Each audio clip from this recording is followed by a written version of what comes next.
देखिए ये जो स्टेप लिया है आप लोगों ने, स्पेशली मुझे मेरे घर में मिल्टन और आबेल दोनों गए थे, तो कुछ ठीक है मूवी के बारे में डिस्कस करने गए थे। मैं कभी मिला भी नहीं था, एक शो के दौरान वो लोग गए थे, तो हम लोगों ने वही डिस्कस किया था कि एक तो स्टेप होना चाहिए कि कल्चरल एक्सचेंज।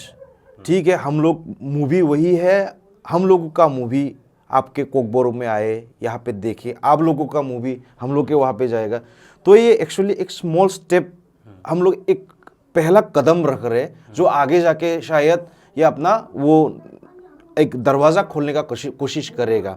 सो आप लोग आइए, बिल्कुल आइए मूवी देखने के लिए। क्यों देखना चाहिए, इसका आंसर है आप लोग हमारे कल्चर को जानिए, और बिल्कुल, और यहाँ से ही तो शुरुआत होगा। और आप लोगों का भी कुछ हम कोशिश करेंगे बोरो में लेके जाने के लिए। वहाँ पे हम लोगों का जो वही कल्चरल एक्सचेंज होगा, लोग जानने को मिलेगा एक दूसरे को, कितना सिमिलरिटी है हम लोग के भाषा में। यहाँ पे सेम खांगराय और खांगराय सेम ही बोलते हैं, है ना। यहाँ पे आपका जो कोकबोरो लैंग्वेज हो गया, और बहुत सारे जगह पे मैंने सिमिलरिटी देखे और सिमिलरिटी है, तो वही वैसा ही होना चाहिए।